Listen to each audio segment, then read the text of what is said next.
நீங்கள் விடாமுயற்சியோடு கூட இருக்கும்படியாக தீர்மானிங்க. என்னங்க? விடாமுயற்சியாக இருக்கும்படியாக தீர்மானம் பண்ணி விட்டு கொடுக்காதீங்க. ஆண்டவர் அழைத்த அழைப்பில் உறுதியாக நில்லுங்க. வாக்கு தத்தங்களை உறுதியாக பிடித்து கொள்ளுங்கள். அழைத்த தேவன் உண்மை உள்ளவர். சொன்னதை நிச்சயம் நம்முடைய வாழ்க்கையில் நிறைவேற்றுவார். ஒரு தேவ பிள்ளைக்குள்ளே காணப்பட வேண்டியது இந்த விடாமுயற்சி.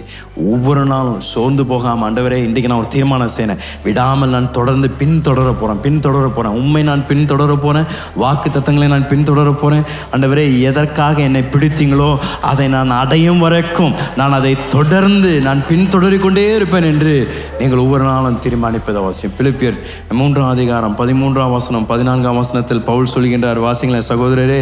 அதை பிடித்து கொண்டேன் என்று நான் எண்ணாமல் ஒன்று செய்கிறேன், பின்னானவைகளை மறந்து முன்னானவைகளை நாடி கிறிஸ்து இயேசுவுக்குள் தேவன் அழைத்த பரம அழைப்பின் பந்தய பொருளுக்காக லக்கை நோக்கி தொடருகிறேன். இதுதாங்க நீங்களும் நானும் செய்ய வேண்டியது.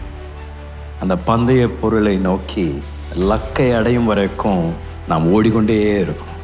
தேவன் நம்மை அழைத்த அழைப்பில் நாம் உறுதியாக இருந்து ஓட தேவன் நமக்கு பலன் தருவாராக. பக்கத்தில் பார்த்து மீண்டும் ஒரு தடவை சொல்லுங்க, விட்டு கொடுக்காதீங்க, சோர்ந்து போகாதீங்க. ஒவ்வொரு நாளும் தீர்மானிங்க, நான் பின்தொடருவேன், எதற்காக என்ன அழைத்தாரோ அதை அடையும் வரைக்கும் நான் ஓடிக்கொண்டே இருப்பேன் என்று தீர்மானியுங்கள். தேவன் உங்களுக்கு இந்த வருடத்தை ஒரு அற்புத வருடமாக மாற்றுவாராக.